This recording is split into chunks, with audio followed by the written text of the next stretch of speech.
Nzamba Mpongo Tulenge, merci na yo. Pesa biso Congo to senga yo te, metala bato ebele ba ko sakana Congo. Tango biso toko lukato bengana ba yini ya mboka Congo, ba susu ba ko créer distraction na peuple.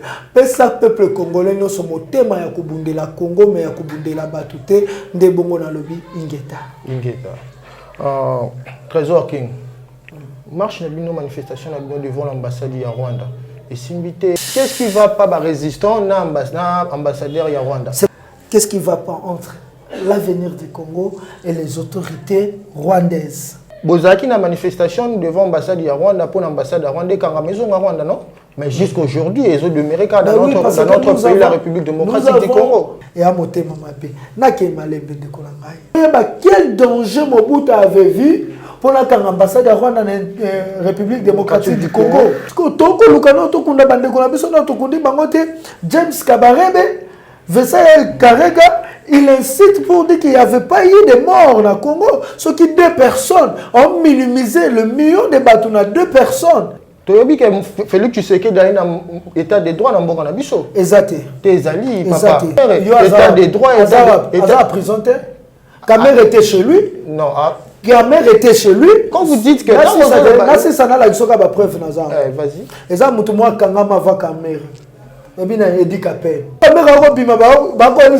Nous avons des Congolais au bazar en prison, au bazar qui n'a Kamer. Chambre moko les lots ba comme on a su caméra na chambre et il nous communique pour la toute première fois le papa honoré Ngwanda bosso ambassadeur ça c'est à applaudir.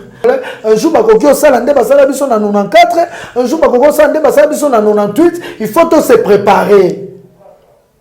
Moi je vis ba kilo ya ba koli kokota na mutu kezo ki ambassade à Rwanda.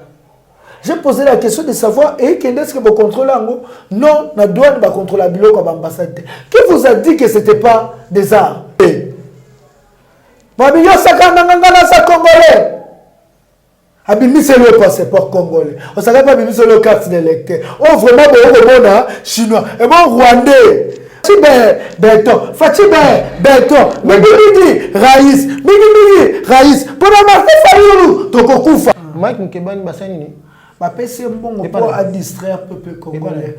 Un autre acolyte de Paul Kagame qui est Moïse Katumbi. Le propos tenu dans cette émission engage que Trésor King Bukele, Kolo Congo. Daniel Safou, attaqué Mike Mukeba, il y a tout ce devoir moko abimandé dans le bureau Jeannette Kabila.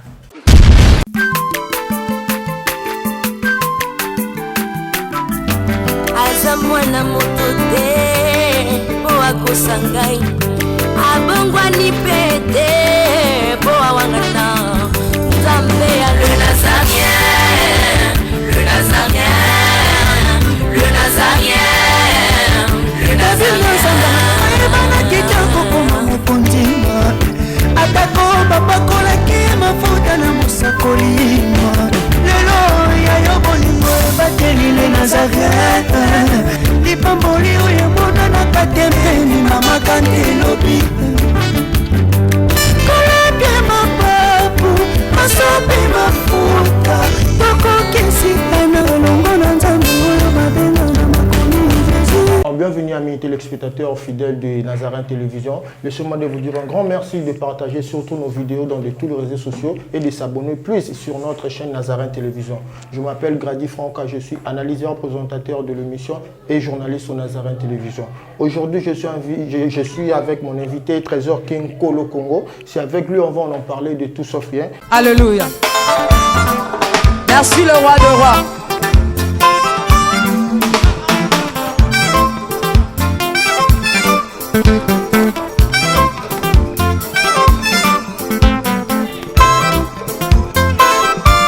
Alléluia.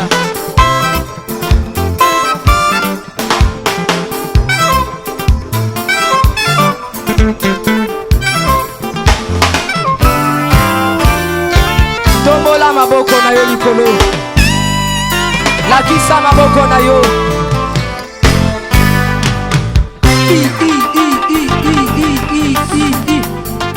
Sakat. Sakat. On y va. Ah.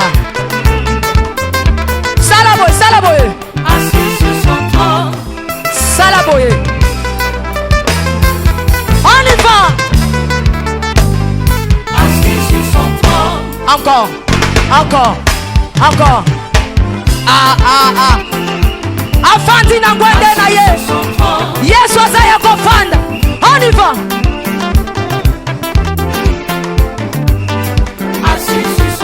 Afandi, afandi, afandi, afandi.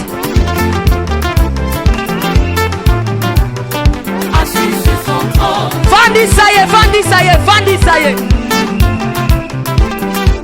Nazo mono tetika yesu afandi. Afandi, afandi, afandi, afandi. Merci Jésus. À qui je dis salut mon frère? Yenge Matondo Ingeta Losako. Losako, le résistant. Nabana Mama Congo Nyoso. Je peux commencer cette émission à dire merci à Dieu parce que c'est lui le créateur, c'est lui qui nous a donné ce pays, ce beau et cher pays, la République démocratique du Congo. Nzamba Pongo Tulele, merci Nayo. Pesa biso Congo to senga yote, metala bato ebele ba ko sakana Congo. Tango biso toko lukato bengana ba yini ya mboka Congo, ba susu ba ko créer distraction à peuple. Pesa peuple congolais no so motema ya kubundela Congo mais ya kubundela bato te nde bongo na lobi Ingeta. Ingeta. Trésor King. Marche na bino manifestation na bino devant l'ambassade du Rwanda. Et Simbité, il pose un bino résistant. Qu'est-ce qui ne va pas? Qu'est-ce qui va pas résistant na ambassadeur ya Rwanda? C'est pas seulement le résistant. Il faut dire qu'est-ce qui ne va pas le Congolais ou l'avenir du Congo et l'ambassade de Rwanda. Oui. Ou encore, qu'est-ce qui ne va pas entre l'avenir du Congo et les autorités rwandaises. Dès qu'on a la manifestation Simbité, ça a cité les efforts et les énergies. Non, pourquoi je dis manifestation Simbité? Pourquoi Bozaki na manifestation devant l'ambassade de Rwanda pour l'ambassade de Rwanda quand la maison de Rwanda, non? Mais jusqu'aujourd'hui, ils ont demeuré dans notre pays, la République démocratique du Congo. Nous avons un gouvernement rwandais à la République démocratique du Congo. C'est clair. Ils ont montré aux yeux du monde entier que le Congo est dirigé par les partenaires, les traîtres. Parce qu'au moment où Belgique a lancé soutien à prix Nobel Denis Mukwege, la campagne de soutien, au moment où Canada, États-Unis, ont protégé Congolais, mais biso moko ba Congolais, to ba télémi pour ba senga protection ya Congolais, fermeture ya ambassade ya bato ba ko menacer Congolais. Waza motuya bino bo réagir té et a motema mabe. Na ke malembe de kolangai. Qu'est-ce qui ne va pas entre le Congolais ou l'avenir du Congo dans l'ambassade de Rwanda? C'est depuis que Mobutu Akanga ambassade de Rwanda na mboko au Congo. Na bane 90, ambassade de Rwanda yoko fonga malisusu na 2019, l'époque ya ndeko Félix Antoine Tshisekedi. Est-ce que tu as interrogé histoire? Parce que Congolais on dirait on a interrogé histoire. Tu as quel danger Mobutu avait vu pour l'ambassade de Rwanda dans la République démocratique du Congo? Là, tu as interrogé l'histoire. Comme on est des fanatiques, tu as bien des relations diplomatiques. Attention, quelles que soient les relations diplomatiques, toute relation diplomatique doit être l'intérêt à peuple, parce que c'est le peuple qui est souverain. Intérêt à peuple, l'ambassade de Rwanda, à Nini. Est-ce que ça a intérêt à Mabala na bango? Est-ce que ça a intérêt à Bakamere, à visa, à mariage, à James Kabarebe? Est-ce que ça a intérêt pour Kagame Akita avec fierté dans la République démocratique du Congo, dans le stade de Martyr, Babetele Maboko? Est-ce que c'est ça l'intérêt du peuple congolais? Dès qu'on a maloba, et ça l'intérêt monté au peuple congolais. Yokamabe, et là, on a l'ambassade à Rwanda. Un ambassadeur rwandais, Vesa Karega, à Katia Congo, il incite la génocide congolaise. Donc, il a incité nos frères. Oti lelo, ezana mokonzi mokote apesi bango place. Ndenge bango bapesa na Rwanda place pour lelo so kunzine de konoto za matanga. Génocide oyo plus de 6 millions de Congolais au bakufa. Génocide ça na Kasika. Ti lelo bandeko na biso na bazwa place te. Milimo na bango ekosa nini? Ekotelengana. Siko toko lukana to kunda bandeko na biso na to kundi bango te. James Kabarebe, Vesa Karega, il incite pour dire qu'il n'y avait pas eu de morts au Congo. Ce qui 2 personnes ont minimisé le million de bateaux à 2 personnes. Et tout après être accueilli par le président de la République, il sort pour nous dire C'est inciter même nos autorités. Parce que c'est une exception. Alors, sauf le président de la République. Félix Tshisekedi dans un état de droit dans le biso. Exact. Tes alliés, papa. D'accord. Ndeko naye bazala qui n'est proche basala une propagande azawa pilelo. Monsieur Vital Kamerhe, état de droit état prison. Kamerhe était chez lui. Non, Kamerhe était chez lui. Mais tu as des preuves. S'il vous plaît, s'il vous plaît. Tu as des preuves. S'il vous plaît, Ndeko. Oui. S'il vous plaît. Tant que vous êtes congolais. Maintenant, quand vous dites que... Là, c'est ça, la preuve. Vas-y. Et ça, moi, quand je vais caméra, je vais dire qu'il y a bella, il y a un petit corps, il y a un petit s'il vous plaît. Avant caméra depuis 2001. Oui. Si le lot a boloko. Et dit qu'il y a un centre Ganda. Il y a bella raté. Il y a un petit corps, il y a un soldat. Par contre, on va besoin d'un politicien. Soit quand il y a 2 mois, après une fois qu'il y a un centre Nganda. Est-ce que centre Nganda au caméra Kendaki, bomonaki na chaise roulante, to bomonaki ba tombole na bekiaso comme ça la analyse. Bobby, je fais la philosophie moi. Bobby, la philosophie, comment est-ce que la personne se pose la question pourquoi? Et la philosophie est la recherche de la sagesse. Ce qu'on dit que boania et c'est nos philosophes. On mituna kamituna. L'analyse auto ça non philosophie. Kamerhe a l'ongwe na prison pour qu'il des centres Nganda boyoki. Après on va informer qui binote. Tant qu'on est na prison on est informé binote. Nous t'étais informé binote. Ni de la guise qui est prison. Nous avons les amis na prison. Bon mais vous basez à prison. Tant caméra côté il biso caméra côté. Tant caméra robima ba ko nous avons des Congolais au bazar na prison, au bazar qui na caméra chambre moko. Oh les lots ba ko mona isu caméra na chambre té et ils nous communiquent mutuana ba le Congo na invité ba résistant bozo senga nini pour na ambassade du Rwanda pour na toujours ba résistant devant l'ambassade de Rwanda bozo senga. On n'était pas seulement des résistants, il y avait aussi des activistes. Je dis merci à Pareco parce que dans mon présence pour la toute première fois. Le papa honoré Rwanda, son ambassadeur Rwanda, ça c'est à applaudir. Parce que ton ami, c'est qui toza pour son mon abango, ça va nous fortifier. Fortifier les jeunes au ta combat sika. Tozo senga nini. To batumusu babi bokende na ambassadeur Rwanda, bozo senga ambassadeur. Biso to senga ambassadeur. Non, on voulait montrer un mokili mobimba que Congolais za mutu ya jeu té.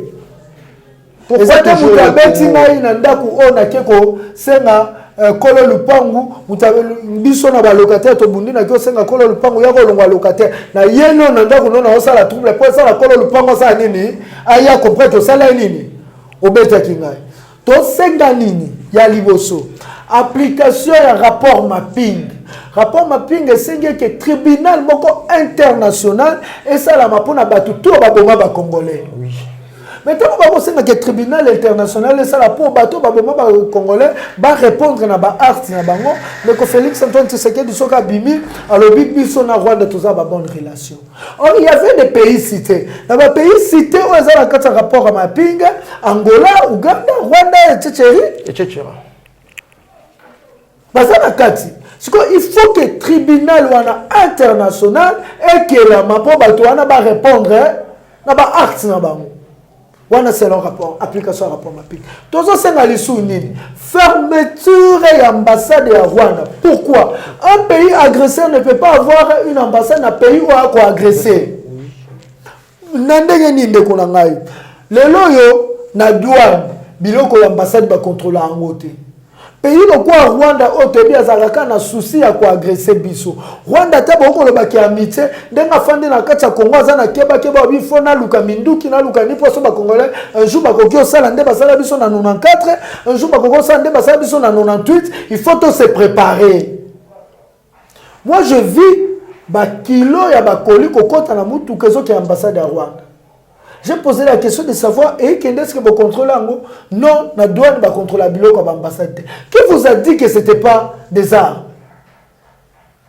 Parce que quand on a en relation à Bango, relation wana toyebi te biloko nini ya mabe bakokotisa na mboka olobi bandeko Félix bakozala te bandeko Fayulu bakozala te bandeko Kabila bakozala te biso bilenge oyo nde tokosibi sort ya fanatisme oyo bandeko leo bakozala na lamuka FCC cash biso bato osibira yango to bana na biso bato bakosala ni ba innocent. Il faut que la génération future ko interroger biso. Yo pas ko interroger papa, je suis journaliste. Le monde pas ça journaliste. Le monde a kota qui na révolution. Yo siko sala kini. Mutu nyoso za na parne na mboko Congo. Nous demandons la fermeture totale de l'ambassade de Rwanda, pas seulement la fermeture, mais l'interdiction ya vol ya Rwanda qui t'a lisou na RDC te. D'ailleurs, Rugwiza, un Rwandais, batie na douane, na tambukie, Rwanda comme producteur yaba sous-sol ya Congo. Babimi c'est ma premier producteur boyoga ya ba colton, ba kobat. Boyoga ngoti. Rwanda. Siko pour la biloko wana bima, faut douane zala au courant. Bino numéro 1 à douane, tamozaki de Rugwiza, Rwanda komi producteur ya boye boye. Est-ce que Congolais soso la carte? Mais ce qu'on lelo boté avion, c'est là na kuta avion zagite. Le boté avion, on ko le na capitale mais avion ne kenda na batute. Et kenda na poli, na batu. Avion cargo. Cargo ezali passager ezali. Siko o kenda kana collaison, o ekimimaka poli. Ata o ya passager et kenda na batute. Ezonga kande na batu. Va te renseigner qui t'a défendu l'aéroport entier. Voilà c'est dangereux. Bato wana tout ba ko kota na pays au Congolais za identifié te ba ko fanda wapi. Tant on peut bazo kita na aéroport na biso trésor. Tant ba kita na République démocratique du Congo na aéroport na biso Njili mais ba za identifier avant même baba Mali. Merci. Tant ba za identifier nani chinois ko tozo komba mulumba. Combien de chinois baza la passeport congolais? Indien, mutukutu azane longi africain te. Mabi yo sakana ngana sa congolais. Abimi c'est le passeport congolais. On savait pas abimi c'est le carte d'électeur. Oh vraiment bon mona chinois. Et bon rwandais. Mutakoye biso ke po baba komaka naza nani nyamulenge. Oh biso tango sakana ngate naza nyamulenge. Bakoda toza mboka oyo identification muteza passoire. Bakokotisa batu ebele. Yango wana bino ba identification batona tout ba nationalité congolaise. Yango wana ba résistant trésor king yango bino ba résistant bo soutenir président de la République na recensement. Non. Pourquoi? Bon Moussa Nabinoni. Non. Moussa Nabino résistant. Attends, s'il vous plaît, dans tout le respect. Résistant, il faut à soutenir pour le président en place il n'a pas initiative naé. De Kolongaï. C'est quoi le trésor king résistance les alliés effet à se défendre contre attaque membre. Vous voyez, je fais la résistance devant les autorités congolaises. Donc, à se défendre, je fais la résistance devant l'occupation rwandaise. Je fais la résistance contre Boye. Donc, résistance autokosala. Les alliés résistance et accompagnateurs, parce que nous ne sommes pas des accompagnateurs. Non, quand je dis... Je finis. Termine. Tous les accompagnateurs. Tous alliés na coalition, tous les résistants. Non, il y a Tina Moussa na biso. Ce qui est Félix, azaki moto oyo fa azaki na posa ba résistant ba accompagner angaki aboya accord wana relation diplomatique entre Rwanda na République démocratique du Congo. Alingaki aboya vol wana ya Air Rwanda ekita na sol congolais. Ndeko, to kumisa batute ndeko Félix après 30 ans à l'issouté. Son cas kozala okoma mobange, akoza na passion. Fallu après 30 ans on va plus parler de lui. Joseph Kabila on va plus parler de lui. Cameroun on ne parlera plus de lui. Moïse Katumbi, mais on parlera toujours du Congo. Moi je parle au nom du Congo. tel leloyo rebelle a kokota na makolo lokwa ça marche de santé général les armées atangi papier à lobby onde bokote za biate bozwa mituka ezongisa bango bakanga bango te mais mituka za nini ezongisa bango bamatina mituka kwa et qui ezongisa bango. Quel genre de pays que nous avons? C'est pour cela nous enseignons aux Congolais l'article 63 qui dit tout Congolais a le droit et le devoir de défendre son pays face à une agression extérieure. Et c'est quoi l'agression extérieure? C'est le Rwanda, c'est l'armée tanzanienne, ouais, continent Congo, c'est l'armée zambienne. Parce que c'est la constitution. Surtout que dans la lignée de Babi, il faut qu'il y ait une armée qui sera organisée. Mais bon, qu'on organise l'armée pour recruter biso. Est-ce que vous avez un trésor qui est en armée là-bas? Vous avez un bilingue qui est en armée là-bas? Bon, nous avons organisé l'armée. C'est que tout ça, nous avons ce droit de défendre Mabele Nabiso Congo. Ndeko, président de la République. Donc, accompagner, jouer, pour libérer Mboka. On va choisir un président responsable, pas un président complété, ni encore un président faible. Parce que ce qui tue le Congo, c'est il faut tout décider. Le problème de l'Est du Congo, c'est pas seulement le Rwanda. Et les États-Unis sont derrière ça. La MONUSCO est derrière ça. Parce que la MONUSCO est comme on. Les pays décideurs sont derrière ça. Et qu'est-ce que nous devons nous faire, le Congolais? C'est nous organiser. Moussa Laurent Désiré Kabila fait ça. Après avoir compris qu'il avait trahi le pays. Abengi ba Congolais to sa nini? To sangana. Pour to sa face. Baboni ya muto azana likanisa bien photo sa nini? To éliminer. La mort de Moussa Laurent Désiré Kabila c'est pas seulement les Tutsis. Il y avait une main noire aussi des Américains. Une main noire des Européens. Il faut qu'on se le dise. Frère, mon frère congolais, si aujourd'hui on n'ouvre pas les yeux, il n'y aura jamais un autre jour qu'on va ouvrir les yeux. Nous avons qu'aujourd'hui pour ouvrir les yeux. Comme Dieu nous a donné l'énergie juvénile que nous avons, nous devons mettre cette énergie en pratique pour que le Congo soit libéré. Un pays comme le Rwanda, un tout petit pays comme le Rwanda, qui est 90 fois plus que 90 fois plus petit que la République démocratique du Congo. Comment ce pays peut faire peur à la République démocratique du Congo? Ce qui, ce sont des décideurs de Bazanase. Le problème du Congo, c'est la matière première du Congo. Mais un pays riche au monde, au peuple néaza, le peuple le plus misérable après le peuple à Yémen. Oui, trésor. Hein, déco. Là, ça ne conscientise pas les gens. Car Bien-aimés dans le Seigneur, tout est grâce. Dans toutes circonstances, nous ne pouvons que rendre grâce à Dieu. Le 13 octobre 2020, 7 ans, jour pour jour, les Nazariens Télévision, votre chaîne chrétienne sur YouTube, commémore son 7e anniversaire. Oh, alléluia, Banazambe, shalom, shalom, shalom, Nabi Nyonso, Bozola Nangai partout dans le monde. Le 13 octobre, les Nazariens, Ekokisi, 7 ans. Moi, na accueilli vraiment le 13 octobre. C'est une grâce devant le Seigneur. 7 ans, ils ont signé à perfection. Alors, 7 ans, ils ont facilité. Tu dis que le combat, ils ont qui bamakambolaki belé peut que décourager batu mais qu'on commence 7 ans déjà quand même nzamba sali grâce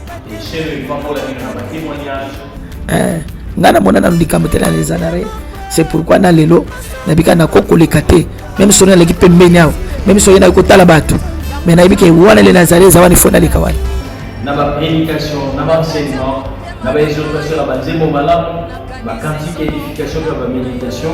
Et voilà le 13 octobre de Bokissa, 7 ans.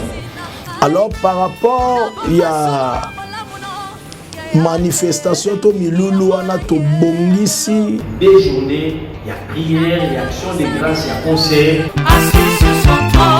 En fait, il y a grand concert vous allez gratuit, 2 jours seulement. Mais na kati concert wana mateya pe kozala. Pour na ko gagner ba amen. Concert munene. Les Nazaréens ont produit Certifani.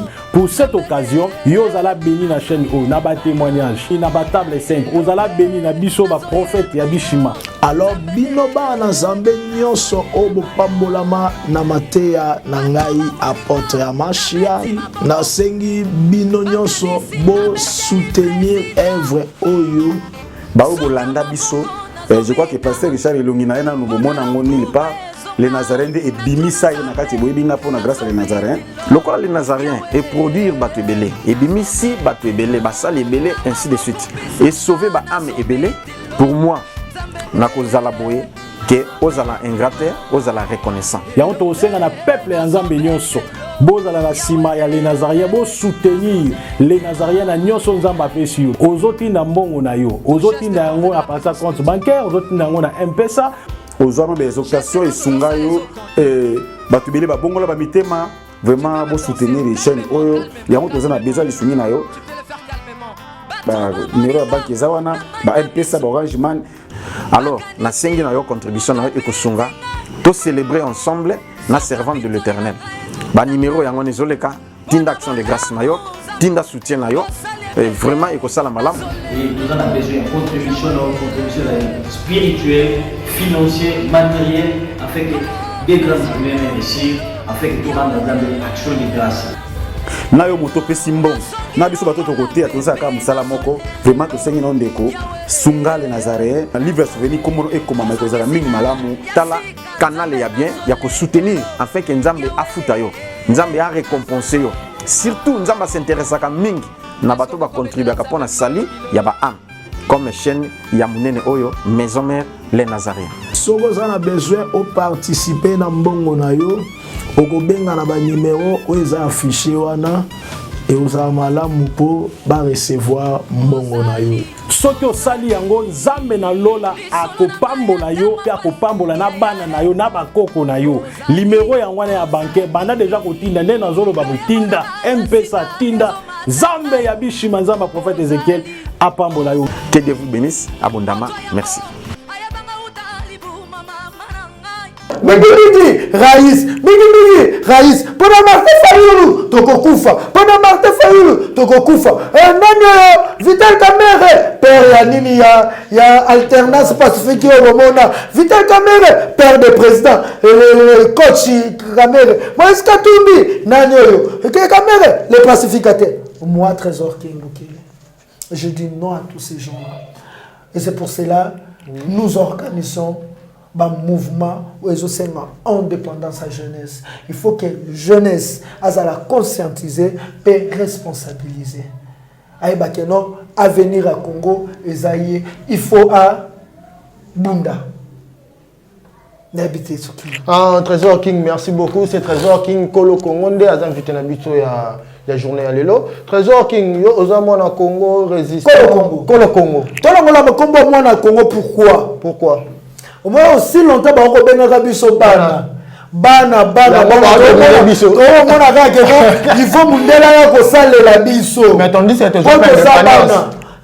Indépendance ya o ba kenya ba sali sali bo poto songa kana bo. Talaka sous son abiso. Constitution le dit souveraineté à déterminer ba prix à côté ka ba matière première Congo et ça gouvernement mutakopé sango mais matière première Congo gouvernement que mutapé ça a prix. Oh, ce sont des Belges. C'est vrai ça? Ce sont des Européens, oui. Va te renseigner. Ba Européens de batu ba ko somba ba batu ba pesa bino prix à eloko. Okoka ke koltan ezeni ne kiti. Mundela mutakiti sia mutsi. Akiti sango pona boyela ya somba ngona mo. Ah na moins cher. Vous me dites que non, nous sommes indépendants. Stratégie commerciale. Et vous me dites que nous sommes indépendants. Tous indépendants. Jour, tous les président d'Afrique, le quoi Sankara, Thomas Sankara. Le quoi banane Kadhafi.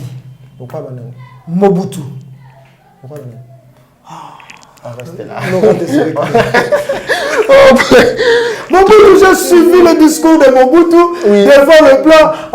Le pays que vous appelez le pays de tiers-monde, un pays sous-développé, un pays où les autres de la pays sous-développé. Moi, mon Zaïre n'est pas un pays sous-développé. Trésor King, tout ça l'analyse, tout ça l'analyse, il y a Martin Fayulu, il y a Théodore Ngoyi. Théodore Ngoyi, il y a Martin Fayulu. Nkanda et Bimaki, communiqué Bimaki, tout le monde a des réseaux sociaux et la télévision. Martin Fayulu, Théodore Ngoyi, qui est invité dans le parquet général de la Gombe Kinshasa. Lobby Bazalaki, Kuna Théodore Ngoyi, Martin Fayulu, s'est présenté qui et pas il y a procureur de la République. Procureur de la République à lobby ligne. À lobby Amoni, à Tindaki, invitation mon côté, pas Théodore Ngoyi, à Tindaki, invitation mon côté et pas il y a Martin Fayulu. Maintenant, où allons-nous? Ezanini, avec Trésor King, Kolo Congo, où allons-nous? Tozo Kende Wapi, Ezanini, vers les na politique. Vers la mort totale du Congo. Mais Congo, etikali na koma, nango biso, esengeli, to la musango. Oui. To la musango, biso bilenge. D'abord, avant de répondre à la question, je dirais aux gens, problème il y a bande quoi est et à Congo tous encore le quoi lisapoté. C'est comme si tu vas comment on le quoi lisapoté. Les gens 22 personnes va couper na est le loin. Va couper nous sommes des bantous. Muntu c'est humain. Il faut simba na motema. Et ça passe. Tout ce qu'on a compris ça bateau, il y a solo fatia za béton. Acha béton à est à Boka Congo. Ah, ce qui c'est vrai président Martin Fayulu, le président élu à reconnaître la décono ça nene. Bon, fana est à Boka Congo. Ce qui a solo Kabila za mwana Congo mingi raïs. Bah ça la coalition na cache où ils apprennent intérêt à peuple surtout peuple na est à Boka Congo. Sinon biso peuple d'être s'en charger na bango. Kalate. Affaire Mike Ina Martin Fayulu. Invitation à Bango. État de droit, état de distraction. Tout un état de distraction. Pourquoi? Comment? Comment on a institution à mon le quoi présidence de la République et quand il manque à Kessamboka. Na procès à Vital Kameret. La grande institution qui est la présidence de la République et même Mboka Léon Nzala. Parce que l'administrateur du président de la République, qui est le directeur du cabinet, a fait signer aux gens biloko oyo et kobimisa batu bambongo nini congolais otika na pasinga na tuna kelo moko na makambwana projet à 100 jours babi 1500 maisons préfabriquées donc commencer 40 000 $, c'est 30 000 $. So ba qui ciment na silou pour maison préfabriquée et l'équipe maison durable était na silou toza ciment na matadi toza ciment na matadi toza mabanga fleuve Congo za na mai tonga combien de temps na Africas tonga combien de ndako na mbongo caméra lié to apena futa ba douane o jano nani wa futa ba douane donc présidence de Jebomi ou les soukaka na présidence té basi ne ba mikanda sa président yeba ba exani et oko kitasiko ti na institution monsieur za cours et tribunaux et puis que ça rappelle institution en beaucoup oui bien si tu as signature il y a procureur, topé magistrat, et il y a une plainte sans qu'il y ait beaucoup de signé. Des côtés comme un tout cela. On a beaucoup de choses qui sont désordre. Ce qu'on a signé qui est en haut. Ce qui est au qui est, à tala qui signature en les a yété. Des côtés d'ordre, il y a bien un film. Il y a bateau bayaki.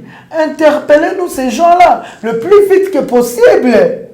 Tout le monde a bango pemba kangama que bateau bakenda kotika plainte au magistrat to au procureur to au juge ya bakite bango yo basani ni bakangami deko na ngai tala Congo na ngai mon Congo ton Congo notre Congo votre Congo bon la désordre toke nango un juge n'a habité on va signer la place naie un magistrat va signer la place naie institution et bon beaucoup le état de droit comme réellement na Congo jour justice et comme indépendant to solo la toi qui to solo la notre sala analyse moko na sima ya bilili avant to matana plateau il y a ba magistrat ndenge il faut nani a voter magistrat nani fatia magistrat yango na ko lo ba étant Pour toi qui na état indépendant, état de droit, et sengeli justice ya mboka Congo est comme indépendante. Si ce que justice à mboka Congo est comme indépendante, face à la constitution, on va sala qui est taillé sur mesure ya Kabila. Donc Kabila doit voter, nommer les juges. Soka alingi, akolongola ba ope soka se nini alingi. Tangu déjà oko nommer mutu, yeba mutu anaza na se ya makolo na yo. Ngai lelo na nommer yo. Par auto bengaka gratitude. Okoza ingrate, okokoma ko travailler na ngai. Ce qui est là comme simplité le bilan mais il faut savoir gérer le temps. Okoluko sa nini o gérer le temps. Or justice, le la moteur ya mboka Congo, moteur ya état de droit. Le quoi il y a monde de na centre état de droit, le Seigneur les a nommés et pas le président de la République.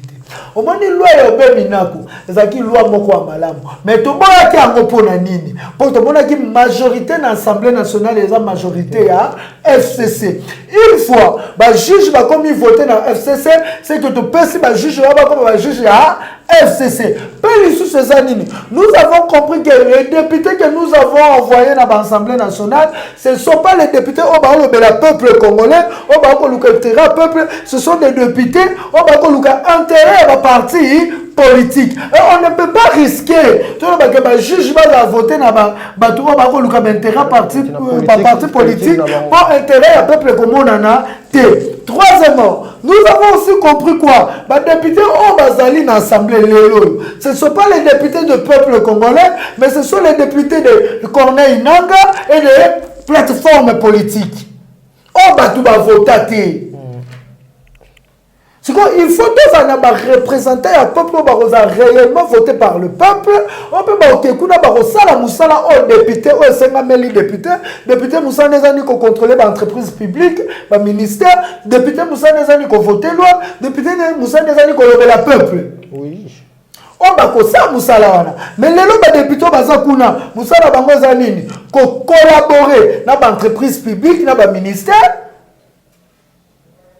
Pour balia moi tuaike vous savez la bangoza nini ba député bazawana ko voter ba loi contre le Congolais mais pour les autorités morales vous savez bango lisu ceza nini ndeko na ngai ko yobela ba parti politique na bango et les individus. Parce que les députés ont voté. Au moment si plus tard. Pardon, tous les députés ont voté. Tu voté. Oh, tu connais, non, tu as voté. Qui va on a. Nambo, tu as une élection. Je te dis de quoi. Tu as une élection. Yokasuko totonga te lo basu omoni élection tozaki nango ezaki élection moko oyo bandi na ko violer loi électorale et soki na ko violer loi électorale to bandi na machine à voter eza prévu na loi électorale ils nous ont imposé et loko oyo eza biso ba congolais c'est ça la volonté du peuple congolais les politiciens bandimi ba kendango parce qu'ils étaient assoiffés bazwa ki bokonzi oui ba kei yango toye loi électorale et lobby résultat va compter au bureau par bureau beaucoup compter au bureau par bureau ce qui nous a pas montré que bateau babima qui wana za bateau au biso to sala nini to vota qui merci beaucoup donc tokei pour te le plus tard justice comme indépendance de état de droit kokota donc les alisou ya batute et kokoma peuple muta vota kio. Ce qu'on a bien interpellé, le président de la République a interpellé. Ce qu'on a bien interpellé, le premier ministre a interpellé. C'est à ce moment-là qu'on va parler de l'état des droits. Merci. Vision résistance. Vision résistance. Vision résistance, c'est ça, toi appliqué article 64. C'est qui n'est pas appliqué selon vous? Tu as appliqué article 64 en Guadeloupe.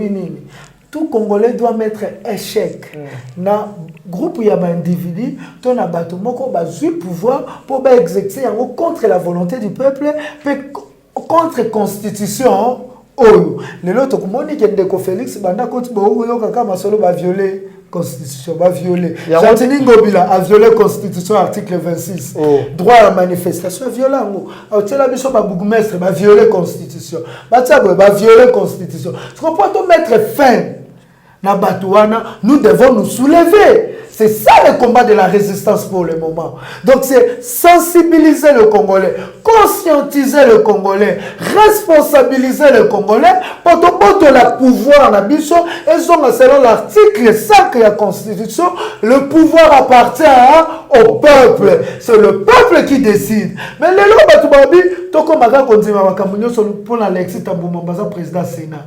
Ce qui a été la constitution, tout le matin, Alexis Tamboumba botako yinge. Mais ce qui a solo, Kouloutou Fumu, Félix Antoine Tshisekedi, à Mobali Angouya, Azana Bolingo ya Congo. Moi, c'est que je vais lui demander, en tant que Congolais, à démissionner na honneur.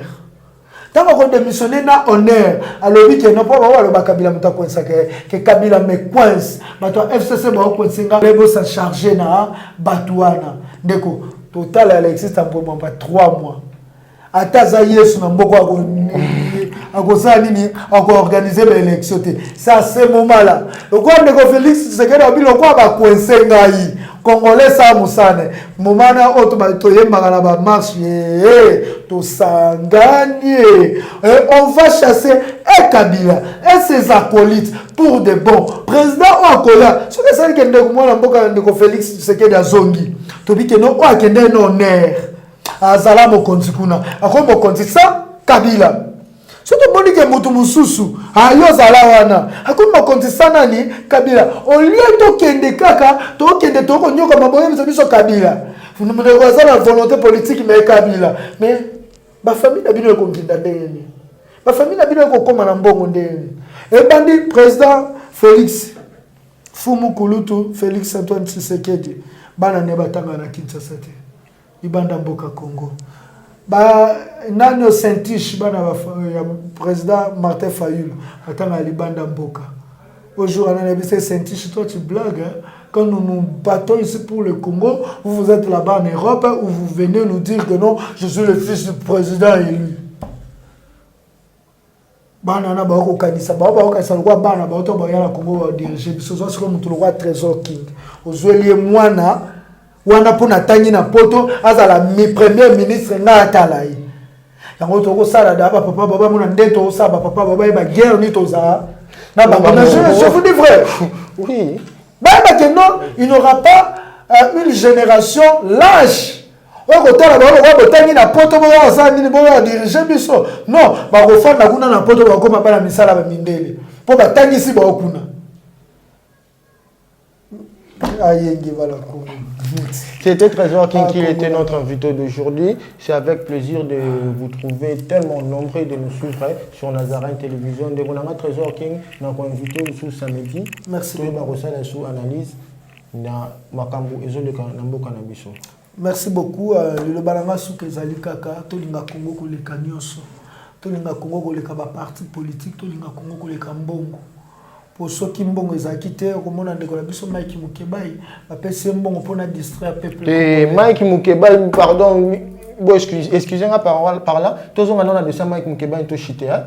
Mike Mukebai basani ni bapesi mbongo pour à distraire peuple congolais. Un autre acolyte de Paul Kagame qui est Moïse Katumbi. Pendant que Moïse Katumbi était en exil, bon mon a été combien de tour en Rwanda.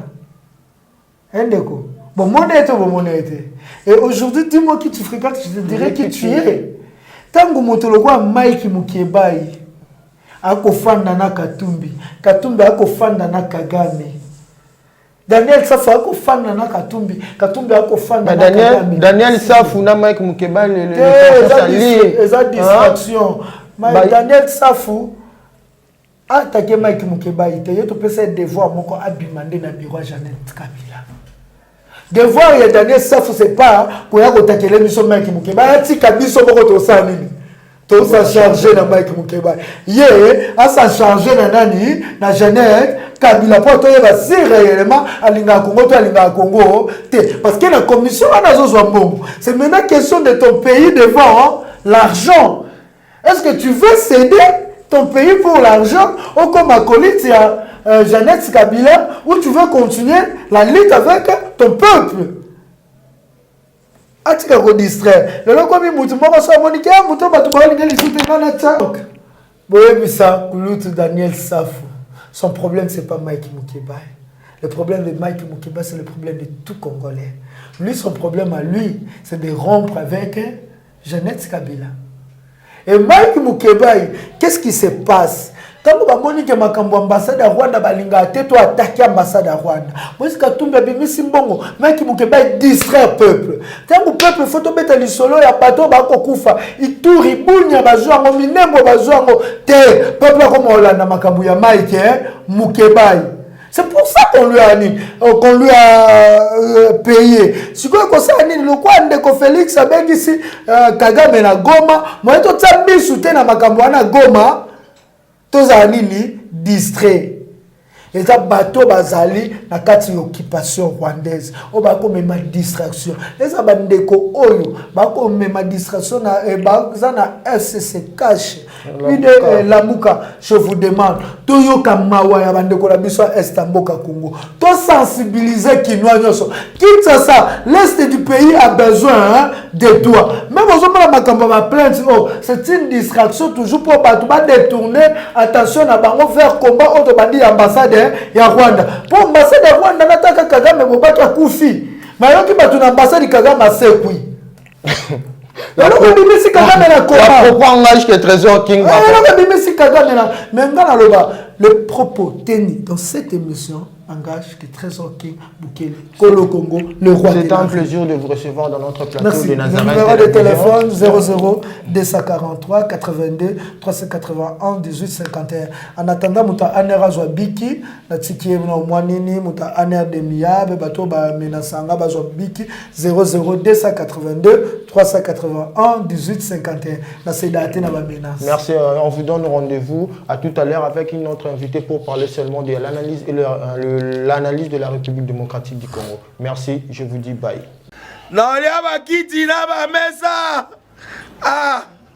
Atanya ukondoko namona yo nachayo na mwamba na minito na kata bena katikata saki ya fufu. Oui, allô Escoti, bonjour. Boni. Et l'autre côté, et puis qu'il y a mon bureau à travailler tes micros. Donc dès que tu as un galère à niveau 0. Tout ça là, boy. Moi, il y a un bon vraiment mingité. Mais nazo tche labino, moi mon kyo naza nango, na agence moro boy Nazareta. Sarita qui dit sérieux. Oh. Maman, comment est bon donc yo pe ça au fouti mbongo kuna partir à poto biso to ya to jibilo. Na bengi ya Scotty. Agence moi ifongami comme nango Nazareta. Na kufie. Agence lisusu. Ndeke ça sou mulongo kuna. Pendant cela sou. Kuna eza mamba mulongo te. Ye si afuti mbongo kuna partir à poto biso tozo ke ko récupérer biloko oli. Ah tika boyeko. Yiso mona makama bongo na monte. Bat pape si mbongo kuna biloko ke récupérer biloko oli na agence. Ezalaka. Mais yango bandi. Maman. Leki nanga yebisi ngai mena ndimite. Na lingi na mona ki mona mbeso. Poli kamba boye. Na monde na ne salamate. Maman yebisa ngai. Ba pesi mbongo kuna biso to récupérer biloko oli awa. Ya solo boutique Nazareta. Ezali boutique ou ezali à distribution de produits alimentaires. Ah! Nasali poto sunga bandeko oyo même ba oyo bazana na peu de ressources comme les boyete bandeko bazana niveau à Kinshasa même avec un petit rien. Donc à partir à $10, $15. Donc si on a un bon côté, nous devons na poto ko sunga yo a ozuka biloko olia. Eh maman Nazareta nzamba pambola ya bakise mikole belé awa na sena mokili. Et bongo awa tozawa poto yeba adresse awa. La boutique Nazareta est ici à Kubungate, Toza Sir, avenue Monkoto numéro 1, direction Elengesa. Face à face na église catholique Saint-Vincent. Ah, direction Elengesa, Monkoto numéro 1, à face de l'église catholique Saint-Vincent. Ah, Saint-Vincent d'école. Bon numéro de téléphone, vous en avez déjà vous en avez 3 numéros pour Paris, vous en avez un numéro pour la Suisse, vous avez un numéro pour la Suède. Ah! Non. Nazareta. Nous allons la Congo Sili. Julia, ngana kangisa kia fufu. Eh, ya modé, yo bandika na fufu. Oui, pour la Nazareta, dans le système mbimbi, na mbongo shingo. Bon, ok. Vous allez Silio. Carita qui dit sérieux.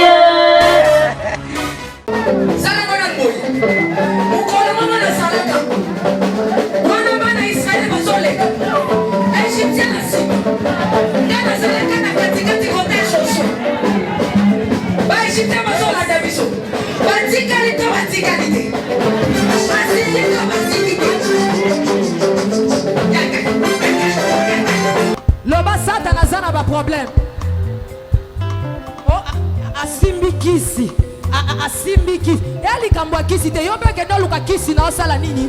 O simba. Biso tozo